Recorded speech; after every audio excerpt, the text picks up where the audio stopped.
Just a little bit of announcement for those of you who are interested. I will be on a stream with Portable Niche at around 1 p.m. on GMT plus 8, which is my time. Please convert it to your nearest time zone. And if you're interested in joining, link on the stream right there on the top and in the description just in case you missed it.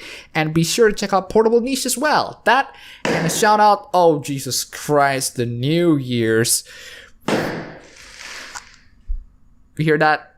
Yeah, it's the sound of New Year. It's freaking intense. Oh boy. Yeah, it's New Year, everybody.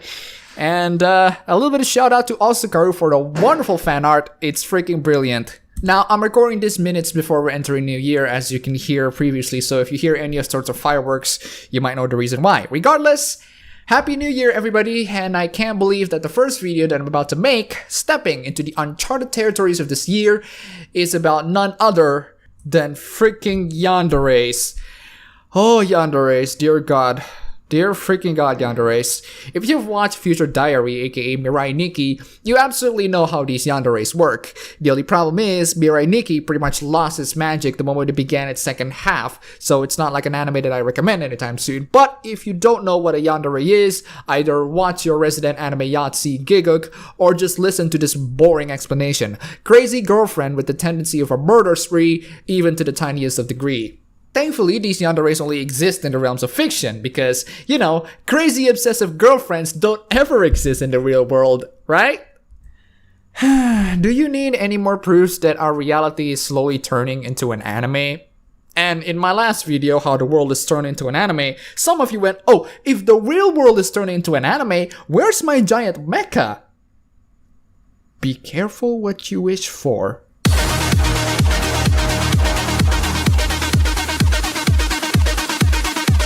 Oh, and a dumb, immature blonde kid has managed to be the president of your wonderful country with the power of Datebayo. Datebayo! Datebayo! Datebayo! Datebayo! Datebayo! Datebayo! Datebayo! Datebayo! Datebayo! Believe me! So animes are in some ways a rather harsh exaggeration of our reality that we're living in. Whether or not that's a good thing or a bad thing, it's really up to the minds of those who wanted to accept it. And yandere is not a strange concept in real life. Creepy, obsessive girlfriends exist. I'm sure people have horror stories on their terrifying girlfriends or boyfriends. The only thing missing is the serial killing tendencies, and while crazy girlfriends don't do serial killing, at least not as comparative as the yandere boys, they tend to do some really awful stuff that is about as equally damaging to serial killing. Yanderes exist in real life, and it's freaking terrifying the amount of damage that it can do to you for just not even looking at them. I personally don't have one of these horror stories, but I'm sure you have some, and don't be too hesitant to share it in the comments down below for a future warning to onlookers out there. So today, we're gonna ask the question, how the hell can yanderes breed? What is the origin story of a yandere? How the hell can yanderes become what they are? Well, going back to the classic, if not overrated example of yandere story Mirai Nikki, we know that the abusive parents are abusive, but that's not the only driving factor of a terrifying obsessive girlfriend. You know what? I'm gonna broaden yanderes to also mean crazy ex-boyfriends just so that we can get more inclusive and not to trigger the snowflakes in the room. One of the key driving factors is that yanderes don't get too much attention. Yanderes don't get noticed so often, and by the time they do get noticed, they're gonna ask for even more attention. And of course, they're gonna obsessively ask for the attention of their senpais, but in a way that isn't direct, because literally asking for senpai to notice them is something that is very hard to do. I know this because trying to entertain 11,000 senpais and attracting more and more senpai is a very hard thing to do, and I'm not exactly the kind of person who would pull off shortcuts. The one factor that breeds yandere is the lack of paternal or maternal attention. I mean, you have Yuno Gasai being put in a freaking cage almost throughout her entire childhood. Don't you think that lack of attention being given to her from her parents contribute to, in some ways, her disturbing psychopathic tendencies? And by the way, a study has shown that there's a rather disturbing link between lack of paternal and maternal care and aggressive behaviors. Children absolutely need that parental figure so that they can sustain themselves to be someone better in their life. But unfortunately, not a lot of people are willing to contribute into this very important factor. I mean, Have you seen Boys in the Hood? The three main characters have one big difference that put their attitudes and behaviors apart from one another, and it only just took one watch of that movie to actually know the difference. But regardless, the lack of parental figure and absolute entitlement are of course going to drive these mental delinquents into absolute temper tantrums, one that would cause severe damage to society. I mean, have you seen how the Sock Just Army have gone full sock just in 2016 alone? Oh, no. Oh, we should film it. Oh no. God damn, these people are mental. However, those aren't the only driving factors of why these people gone absolute mental. Another factor that we should put into our hands is they're intolerant of dissent. There's actually a word for it. It's called bigotry. These awful bigotries are of course going to compiled with their cult-like mentality and their hugbox echo chambers. In the internet, instead of challenging their views with people who disagree with them, they chose to put themselves in a safe space where they can all agree to each other. Wait, are we talking about Yanderes or Sockjus?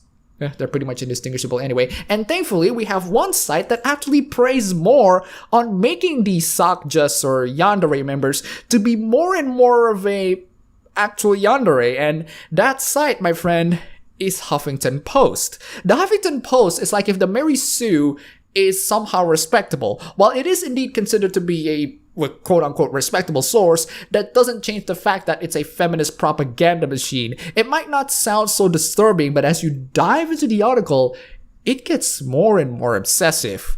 33 ways your boyfriend is micro-cheating and totally get away with it. Now, I'm speaking from the perspective of someone who is single, but even children would find the behaviors exhibited by these people to be mentally disturbing. Now, there are 33 of these, and every single one of these have produced the same response every time. You're a creepy, obsessive, stalking yandere. Thankfully, the site begins with a picture very so out of place, which would in some ways contribute into your research materials, but the pleasantness only leads to more disturbance as we get through this entire thing. Reaching to a girl who is just a friend for a recommendation or advice on an issue he could easily Google the answer to because he feels like bantering. Because Google gives out the most accurate answer about love 90% of the time? I mean, it's your friend. I mean, the only person who knows your friend more, or your girlfriend more, is probably the girlfriend's friend. Just saying. Giving a waitress or a bartender an obscenely large tip just because she's hot as fuck.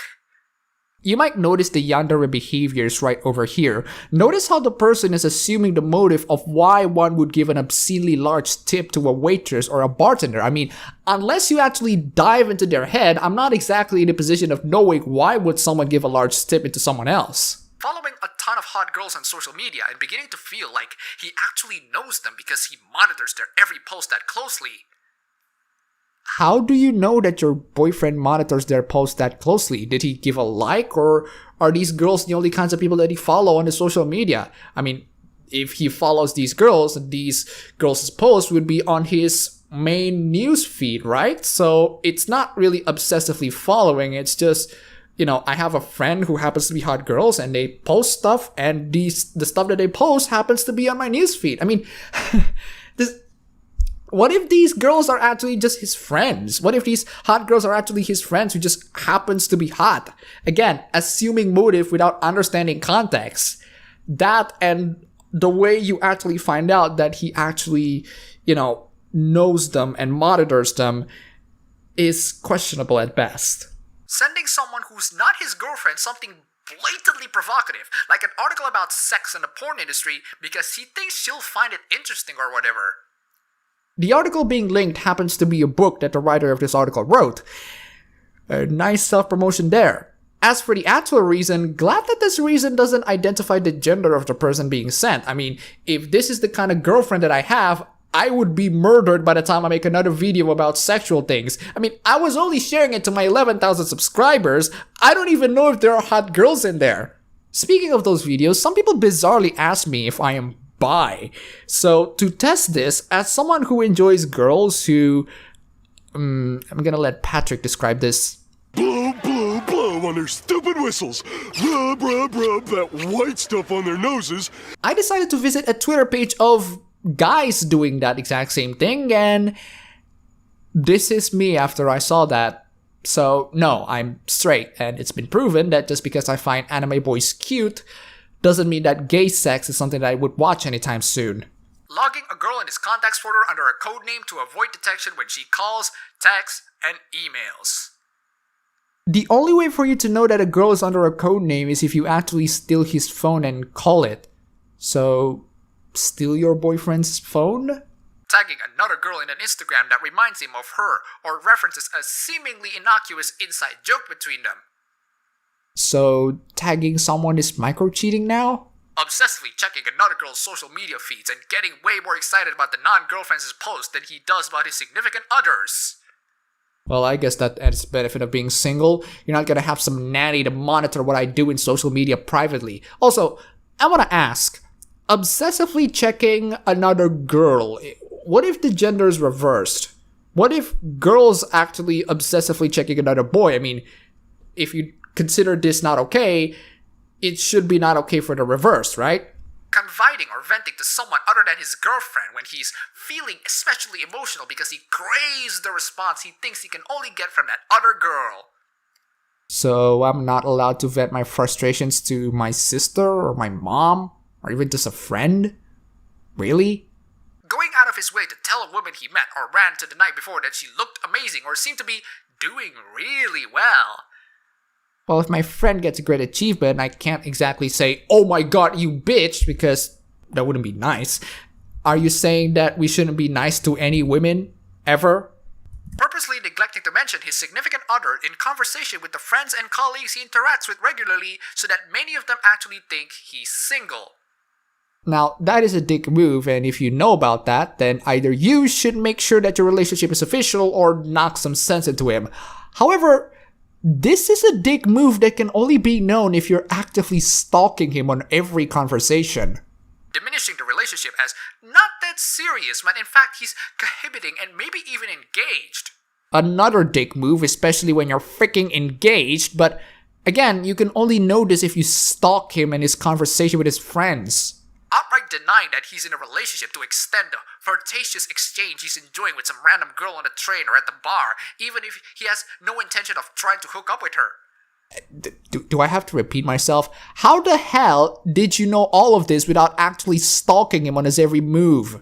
Closing his eyes when he needs a minute to escape and daydreaming about the girl he's crushing on because she's his opium of the moment. Okay, you're not living in the realms of reality, Huffington Post. That kind of thing only happens in corny 90s teen drama. When something awesome happens to him and he chooses to share the good news with another woman first. The site doesn't really specifically define the relationship of the boyfriend and the woman. It could be his mother for all we know. I mean, it's just women. But even if the news is with another friend who happens to be a woman, maybe the girlfriend's not available to talk with or something, and he just happens to talk about it with the nearest friend he could talk with. Again, missing context and lots of assuming motive. Reaching out to an ex in a day that was once significant to them as a couple, like their anniversary or the day they first had sex. Can relationship with exes actually go that far? Going out of his way to do something nice for someone who's not his girlfriend, like hook her up with tickets to a concert or a reservation, just because. Just because? Context, please? Who is this someone that is not his girlfriend? What if this is his sister or something? I mean, how do you know that this is just because? Like, we're going full borderline yandere here. Telling another girl that he's thinking about her on the day that's not her birthday or a holiday. How would you even know that they have this conversation? Or do you even know why your boyfriend would think about the girl on that specific time? Worse yet, texting her good morning just to say good morning. The only way for you to know that he texted good morning is if you steal his phone. I mean, that's a dick move and kind of make you more of a stalker. Picking up the tab like it's nobody when he's out with someone who's not his girlfriend because he wants to impress her or seem cool. The only way for you to know this is if you stalk your boyfriend. How many times do I have to say this? Giving another girl a hope certificate, i.e. some degree of reassurance that he'll be on the market soon, by insinuating that things are rocky between him and his girlfriend when they're definitely not. Did you put a spy pen in his pockets or something? How would you even know that this conversation is even taking place? Meeting up with another woman for dinner or a drink and insisting that it's work-related when asked by his significant other for context. And it's not. How do you know that it's not unless you freaking stalk him? Damn, the Yandere meta is getting rather hot around here, and I'm basically saying the same thing over and over again. Choosing to do something he knows his significant other would enjoy, like go for a bike ride, eat a specific restaurant, or seeing a certain movie with another woman, even when his girlfriend's most likely available. Okay, it's getting creepier and creepier and creepier as we get through this. Sending a photo to an ex that reminds him of a good time in the past because he feels like reliving that old memory temporarily. To his ex? Or maybe sending here means posting it on his public Twitter or Facebook or something. If that's the case, wouldn't his ex also notice? Wouldn't his ex go, forget it, dipshit, move on, or something along those lines? Establishing secret code words and or inside jokes with women outside his romantic relationship. Okay, now you're going borderline full Pizzagate territory. Recommending that his girlfriend starts wearing a certain type of clothing because he secretly wants her to look like the girl he's kind of crushing on. How did you know that? All of these are baseless assumptions that came out of your ass. Gifting his girlfriend with a bottle of the perfume his crush wears so she'll smell on his latest fantasy chick. 1, how did you know the brand of his crush's perfume? 2, how do you know that his crush wears that kind of perfume? And 3, how did your boyfriend know the kind of perfume his crush wear? Keeping a piece of clothing that reminds him of an ex, even though it's definitely tattered or completely out of style. How did you know that it was a piece of clothing that reminds him of his ex? Jesus Christ, I'm saying the same thing over and over again. I think this article is making me go full yandere. Raving about how awesome some other girl is to his friends because it makes him genuinely happy to talk about her. Oh my god, I'm gonna say the same thing over and over again. I need to spice things up. Fuck you. Just absolutely fuck you. Kill yourself. Downplaying a certain woman's awesomeness when she's mentioned around his significant other as if proactively doing damage control. Wait, so saying that a woman is awesome is not okay because that will be micro-cheating, but saying that she's also not awesome is not okay because that will be damage control on the fact that he's micro-cheating. What? Asking for a girl's contact information under the guise of potentially working together, even though he knows there isn't a chance in hell they'll be collaborating professionally. How did you know that they're not gonna collaborate professionally? How did you know all of these things? What kind of creepy yandere stalker are you? Following up with a nice to meet you message unnecessarily. How do you know that it's unnecessary? Spending all of his time engrossed in conversation with another woman at a party or event, even though he brought his girlfriend at his date. Define all his time. For all we know, it could be just a 5-minute talk out of an hour session at a club or something. I mean, not letting your boyfriend talk with someone for just 5 minutes? Jesus Christ. Mindfully leaving his wedding ring at home when he heads out with the boys, not so much because he wants to get lucky, but just because he wants to feel like it's the realm of possibility for him again. Closing with a genuine dick move, and even if it is a dick move, how the hell are you able to assume the motive of him? I mean, he could be just, forgetting it. Why do you have to assume malicious intent from him? I mean, wow. So there you go. What can we learn today? Well, apparently yanderes, or crazy girlfriends, would basically try to conjure up excuses after excuses after excuses and try to make very innocuous situation to sound like the boyfriend is conspiring into cheating her. Every single time, this yandere is trying to assume malicious intent from his senpai. Look, there's nothing wrong with suspecting your boyfriend or your girlfriend that they might be cheating with you or something, but at least try not to be borderline obsessive about that. I mean, at this moment, we're entering conspiracy theory levels that will make flat earthers sound extremely sane. 2017 is just beginning, and I'm worried that these feminist propaganda sites are slowly crafting yanderes after yanderes. So to all of you who genuinely want to survive, get your guns. Gigguk says yanderes don't use guns, right?